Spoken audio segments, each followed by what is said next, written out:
A Agência Nacional de Energia Elétrica reajusta o valor das bandeiras tarifárias.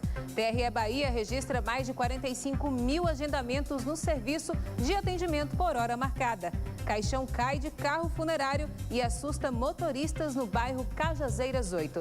Na semana de combate ao glaucoma, atendimentos gratuitos estão sendo oferecidos em um shopping de Salvador. 12 agências dos Correios na Bahia serão fechadas até o dia 5 de julho. Acidente de trabalho, medo de ficar sem emprego, dificulta a denúncia. Esporte, Osmar Loz é o novo técnico do Vitória e o Bahia vai fazer mudanças no time que enfrenta o São Paulo. O TVA Notícias começa agora.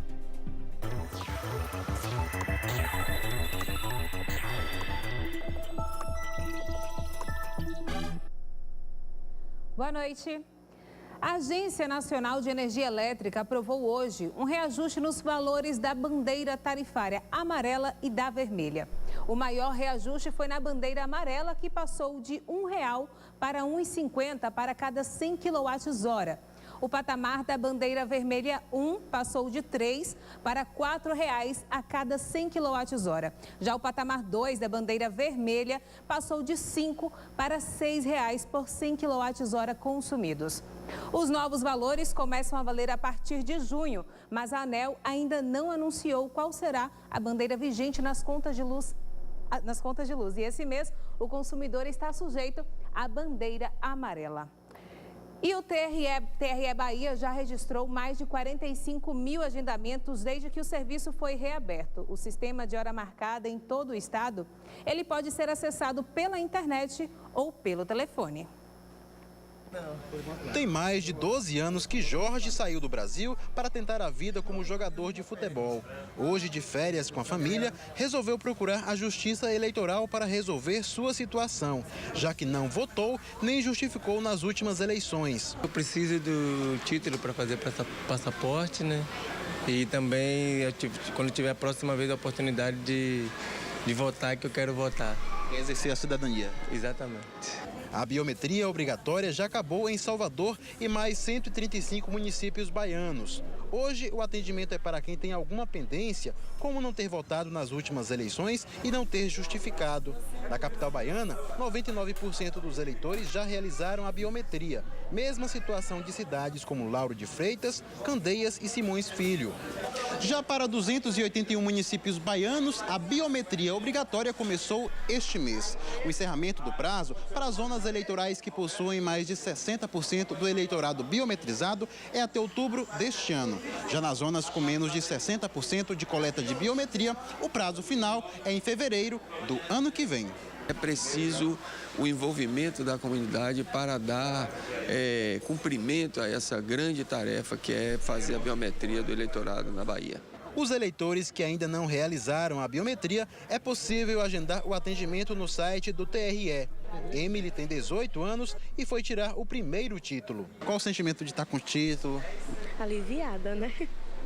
Graças a Deus, porque assim agora eu posso votar, eu posso escolher o futuro do nosso país.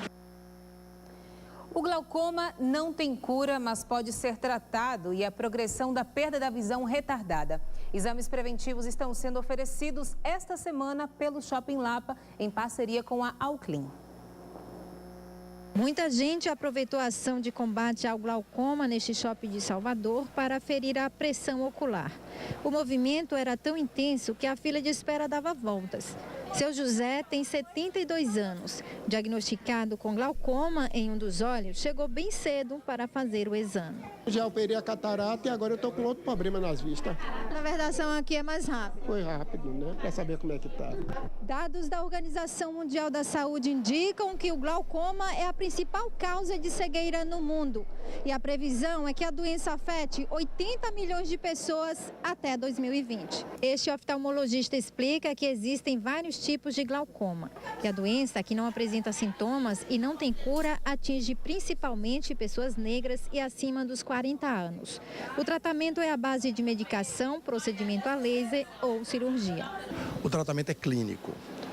Você usa colírios. Hoje nós temos uma gama muito grande de colírios, né, de substâncias. E quando você não alcança êxito aí está indicada a cirurgia. Nós temos hoje pequenos implantes que você coloca de medicamentos ou válvulas, né, em último caso. Quem também não perdeu tempo foi Dona Elza. Ela disse que procurou o serviço porque não estava conseguindo marcar consulta com um especialista pelo SUS. Oportunidade para a gente fazer esse exame, né? Porque pelo SUS está difícil. Em 2 dias, mais de 700 pessoas foram atendidas pela ação da Semana do Glaucoma. Dona Jacira, que tem catarata, procurou o serviço e espera ser encaminhada para um oftalmologista. É difícil achar oftalmologista. Aí eu já estou com o meu problema, aí eu vim para ver, né, se eles me encaminham para algum lugar. Nós estamos aqui medindo a pressão ocular, fazendo, e em caso de alguma outra patologia, encaminhando para fazer os exames necessários durante toda a semana, de 9 às 18, de segunda a sábado.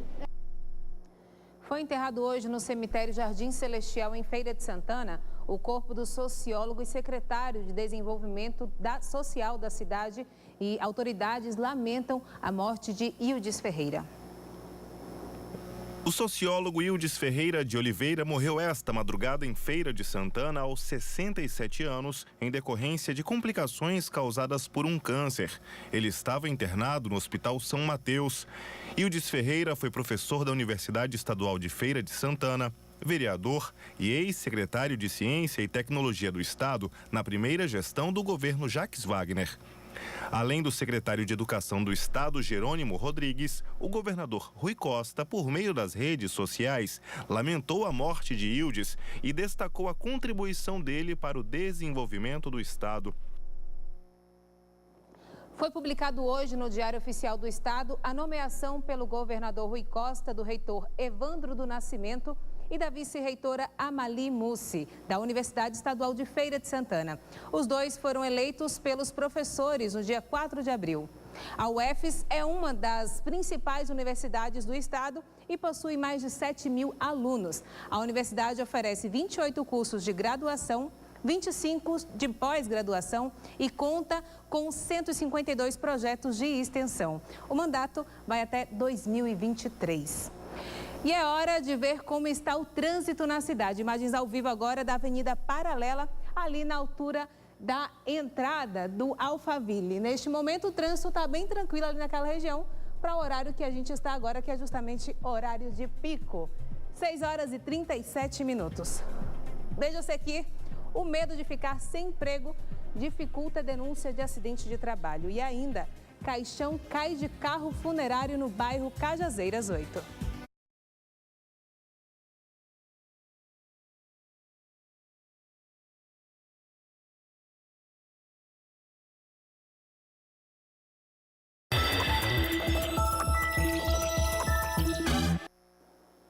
Um acidente com um caminhão bloqueou a Avenida San Martín nos 2 sentidos durante a manhã. Veja esse e outros destaques no Giro do Notícias. Um caminhão-baú derrubou um poste na Avenida San Martín nesta manhã. Segundo a Transalvador, o trânsito ficou bloqueado na região nos 2 sentidos. O equipamento caiu após o veículo arrastar a fiação. A Coelb informou que o poste não é de responsabilidade da companhia e o acidente não interferiu no fornecimento de energia do local. Mais um dia de transtornos no aeroporto de Salvador. Alguns passageiros que embarcariam nesta segunda-feira tiveram que dormir no terminal após o voo ser cancelado. De acordo com a Vance Airports, administradora do aeroporto, um dos voos era da Avianca com destino a São Paulo, mas foi cancelado por falta de tripulação, um reflexo da greve dos funcionários da empresa. Outros 2 voos foram da empresa Azul. Uma cena inusitada hoje pegou de surpresa os motoristas que trafegavam pela via regional sentido Cajazeiras 8. Um caixão se soltou de dentro do carro de uma funerária quando o veículo tentava subir a ladeira que dá acesso ao fim de linha do bairro. De acordo com a Transalvador, o incidente ocorreu por volta do meio-dia. Com a ajuda de outros motoristas, o caixão foi recolocado rapidamente dentro do carro. Em Alcobaça, extremo sul do estado, 2 pessoas foram presas, acusadas de pertencer a uma organização criminosa desarticulada hoje de manhã, Durante uma ação conjunta entre as polícias militar da Bahia, Federal e forças de segurança dos estados do Rio de Janeiro, Espírito Santo e Paraná. Os integrantes da quadrilha estavam envolvidos com tráfico de drogas e armas, além de homicídios e roubos. A operação resultou na apreensão de aproximadamente 20 quilos de drogas e 3 armas de fogo. O líder da organização foi preso no estado do Paraná. A empresa brasileira de Correios e Telégrafos anunciou o fechamento de 161 agências em todo o país. Na Bahia, 12 postos terão os serviços interrompidos na capital e no interior do estado. Juraci Santana tem outras informações.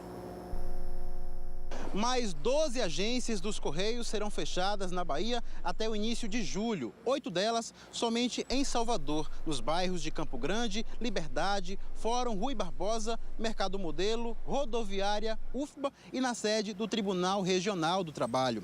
Já na cidade de Feira de Santana, será fechada a unidade do bairro Capuchinhos. O processo, chamado de readequação da rede pela empresa, prevê a migração para outras unidades, as atividades de 161 agências em todo o país. Atualmente, os Correios possuem cerca de 11 mil pontos de atendimento em todo o Brasil. De acordo com os Correios, a iniciativa tem, dentre os objetivos, assegurar maior produtividade e garantir rentabilidade sem comprometer os serviços prestados. Os empregados desses postos de atendimento serão transferidos para outras agências ou poderão optar pelo reenquadramento de atividades, segundo a empresa. Voltamos ao estúdio. O número de mortes causadas por acidentes de trabalho voltou a crescer no Brasil.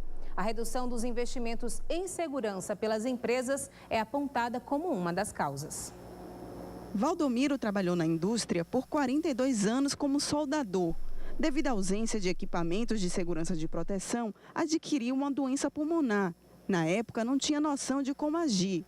Hoje sabe que poderia ter denunciado a situação como acidente de trabalho por causa da doença adquirida. A gente tem medo, na verdade a gente tem receio de lutar. Porque na hora que o negócio fica apertado, quem é forte se afasta dos mais fracos. Os mais fracos não têm força para lutar. O Brasil ocupa o 4º lugar no ranking de acidentes de trabalho no mundo, de acordo com a Organização Internacional do Trabalho. São cerca de 600 mil ocorrências por ano. Perde apenas para a China, Estados Unidos e Rússia. Em 2015, 2.500 trabalhadores morreram, mas de lá para cá esses números vêm caindo. De 2016 em diante, os últimos 16, 17 e 18, eles tiveram uma leve queda, em torno de 10%. Nós acreditamos que isso não seja devido à melhoria dos ambientes de trabalho, através de medidas de prevenção, etc. Basicamente, isso pode ter ocorrido devido à redução do número de empregados. Dados do Observatório Digital de Saúde, Segurança e Trabalho do Ministério Público apontam que desde 2012 ocorreram quase 5 milhões de acidentes de trabalho no Brasil. Esse cenário é mais preocupante, pois existe a subnotificação. Estima-se que somente de 10 a 20% das empresas pequenas e de médio porte fazem a comunicação de acidente de trabalho. Infelizmente, nem todos os acidentes as empresas costumam abrir o comunicado de acidente. E isso mascara os números dos acidentes. Na Bahia, de 2012 a 2018, houve o registro de um pouco mais de 69 mil auxílios-doença por causa de acidentes de trabalho.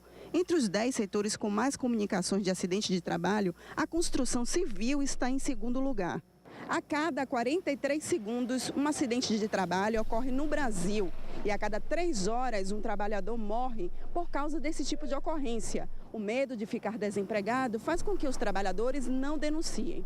Você chegar e denunciar, acho que o maior medo é perder o emprego mesmo. A gente pode garantir para esse trabalhador, para essa trabalhadora que eventualmente queira fazer uma denúncia, ela pode procurar o seu sindicato da categoria, ele pode vir também à Superintendência Regional do Trabalho, porque nós garantimos o sigilo completo do denunciante. O técnico de segurança do trabalho, Arilson Ferreira, afirma que treinamento, qualificação, segurança e proteção não são vistos como investimentos, e sim como custos para o empresariado. Além disso, o desvio de função e a ausência dos equipamentos de proteção individual e coletivo expõe o trabalhador aos riscos. Todo ano nós tentamos conscientizar os empresários que o investimento tem que ser em ações coletivas de trabalho. Porque assim ele vai ter aquele trabalhador que vai trabalhar com amor, com carinho no ambiente de trabalho dele. Aquele trabalhador que ele tem a visão que a segurança dele ali está sendo de maneira segura, ele não vai se expor ao risco, sabendo que a empresa está dando condições a ele de segurança de verdade. Vamos voltar a falar sobre o trânsito agora de outro ponto da cidade. Imagens ao vivo da Avenida Centenário, ali perto do Shopping Barra. A gente percebe que a pista está molhada, então o motorista deve redobrar a atenção aí para não correr o risco de aquaplanagem, que é quando o pneu derrapa na pista, né? Agora são 6 horas e 47 minutos. Veja a seguir, o Vitória vai apresentar amanhã Osmar Loz, seu novo técnico. Já o Bahia vai fazer mudanças no time titular para enfrentar a equipe paulista pela Copa do Brasil. E ainda, a beleza das esculturas tridimensionais do artista Florival Oliveira.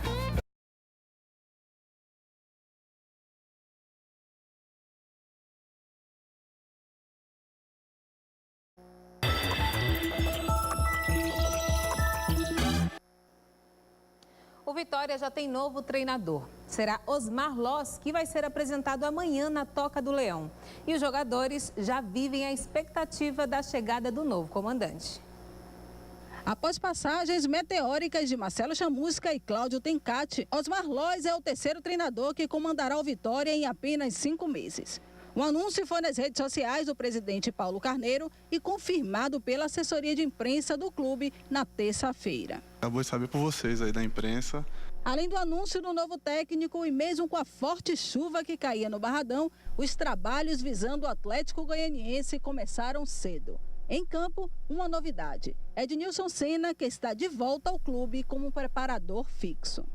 Mas a pauta do momento realmente é a chegada de Osmar Loz. Anselmo Ramon saiu na frente dos colegas porque já trabalhou com o técnico. Então, o Loz é um cara tranquilo, mas que quando chega dentro de campo é um treinador que cobra bastante.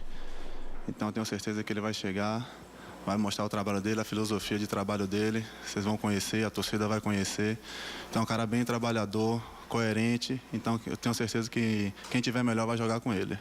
Loz estava sem clube desde que deixou o Guarani em março. Agora, ele assume o Vitória em um momento de muitas transições. Um elenco com 44 jogadores, destes, 12 estão afastados, mas permanecem treinando. E o novo técnico não tem muito tempo não, já tem duelo no próximo domingo. É uma equipe que tem bastante toque de bola, que gosta de envolver o equipe adversário jogando dentro de casa, marca bastante. É uma equipe que também tem um atacante que é muito perigoso, que eu já vi. Questionado se haveria preferência do recém-chegado entre ele e Neto Baiano. Quem é o treinador? Espero o Loz chegar então, se for o Loz, espero o Loz chegar. E depois de enfrentar o São Paulo pelo Campeonato Brasileiro, o Bahia agora enfrenta a equipe paulista pela Copa do Brasil. Para esse jogo, o tricolor vai ter mudanças no time titular. O empate de domingo diante do São Paulo no Morumbi deixou a sensação de frustração para a torcida tricolor, que viu o time desperdiçar a oportunidade de sair de campo com os primeiros 3 pontos fora de casa no Brasileirão, principalmente depois que o time paulista ficou com um jogador a menos após a expulsão de Toró na segunda etapa. A gente fica chateado por ter a oportunidade de não ter feito o gol, mas isso a gente tem que manter a cabeça tranquila. Sabemos que isso é do futebol, acontece, ainda mais com um centroavante, que esperam muito do centroavante que quer fazer gol. Mas a gente está com a consciência bem tranquila e sabemos que nossa capacidade que podemos ajudar o Bahia. O Bahia terá nova oportunidade de conquistar um bom resultado diante do São Paulo nesta quarta-feira. Só que agora, pelas oitavas de final da Copa do Brasil. A gente sabe que vai ser um jogo difícil, né? Mas a gente tem que estar confiante, deixar a ansiedade de lado nesse momento, procurar estar o mais tranquilo para poder fazer o gol. Para a partida, o técnico Roger Machado não poderá contar com o atacante Gilberto, suspenso pelo 3º cartão amarelo. Com isso, Fernandão será titular. Outro que fica novamente de fora é o meia Shailon, por razões contratuais, já que é jogador de São Paulo. Em compensação, Roger poderá contar com o retorno de Nino Paraíba. O atacante Fernandão se diz confiante em um resultado que pode deixar o tricolor baiano em vantagem para a partida de volta no próximo dia 29 na Arena Fonte Nova. O time está bem treinado, a gente demonstrou nossa capacidade na Copa do Brasil. Pegamos uma grande equipe agora. A gente está ciente da dificuldade que vai ser, mas a gente, para fazer um bom jogo, sair com um grande triunfo. São Paulo e Bahia se enfrentam nesta quarta-feira, às 9h30 da noite, no estádio do Morumbi. E quem está aqui comigo nos estúdios é o nosso comentarista Elton Serra. Elton, boa noite. Boa noite, Cris. Osmar Loss é de fato o nome certo para tirar o Vitória dessa situação que está na Série B? Bom, boa noite para quem está nos assistindo. O Osmar Loss, ele tem muita experiência em divisão de base. É um técnico que teve uma boa passagem até na base do Corinthians, conquistou muitos títulos na base do Internacional, mas como técnico de time profissional não tem tanta experiência assim. Aliás, as experiências dele não foram tão satisfatórias em termos de números, né? Não foi bem no Juventude, não foi bem no Corinthians, não foi tão bem no Bragantino e no seu último time, o Guarani. O Vitória faz muito mais uma aposta num técnico que conhece divisão de base, que conhece muito bem trabalhar com garotos. E a gente sabe que o Vitória tem esse DNA de trabalhar com garotos. É um treinador que vem como uma aposta também, assim como muitos outros jogadores que o Vitória contratou nessa gestão Paulo Carneiro. O interessante é saber que, a partir de agora, a diretoria vai ser mais cobrada, porque se falava muito que o técnico anterior era um técnico da gestão anterior, agora eles trazem um técnico da gestão Paulo Carneiro. E no Bahia, né, muda muito a entrada de Fernandão no lugar de Gilberto? São dois centroavantes, né? Dois jogadores com características um pouco parecidas, mas tem algumas diferenças, né? O Gilberto é um jogador que sai um pouco mais da área, um jogador que se movimenta um pouco mais. O Fernandão, um centroavante de área mesmo, o cara que fica ali entre os zagueiros. Como o Gilberto não vai poder jogar, o Fernandão é essa opção. Muda um pouco a característica do time em relação à equipe que jogou no fim de semana contra o São Paulo, empatou por 0-0. Mas o Fernandão, se a gente for lembrar, teve muitas chances no segundo tempo. Teve até a chance de fazer o gol do triunfo do Bahia contra o São Paulo. É um jogo diferente, é um jogo de mata-mata, é um jogo que exige muito do psicológico. O Fernandão é um atacante experiente e pode fazer a diferença no ataque do Bahia. Tá bom, muito obrigada. E amanhã o jogo do Bahia, né? Isso. A gente aguarda aí ansioso. Muito obrigada aqui pela participação. Cris, até a próxima. E olha, as esculturas tridimensionais em madeira, aço inox e alumínio do artista Florival Oliveira estão expostas na Galeria Paulo Darzé, no Corredor da Vitória. Na mostra em cartaz no Corredor da Vitória, Florival Oliveira apresenta 40 trabalhos feitos com madeira, aço inox, alumínio e MDF. Tem a ver com aquilo que é uma cultura, que é a cultura do boi, a cultura do vaqueiro, né? Esses símbolos que é meio heráldicas, né? Formas meio que orientais, né? Coisas assim, né? E a referência do boi e a referência da meia-lua veio para mim como algo que foi encontrado. Porque eu sempre procurei resgatar aquilo que é inusitado e que às vezes não tem valor nenhum. No trabalho tridimensional, a madeira é referência. Organiza a estrutura modular em 4 formas básicas. A escultura é puro movimento. É muito interessante ver como ele também segue essas curvas e contracurvas que então é aparente na arte barroca da cidade.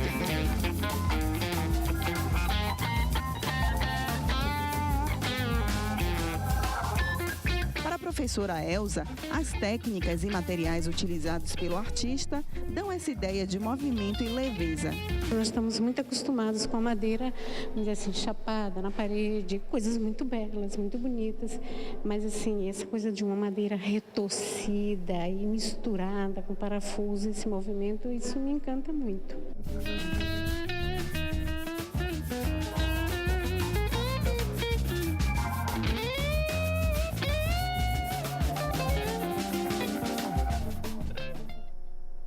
O TV Notícias vai ficando por aqui. Para você, uma boa noite e até amanhã.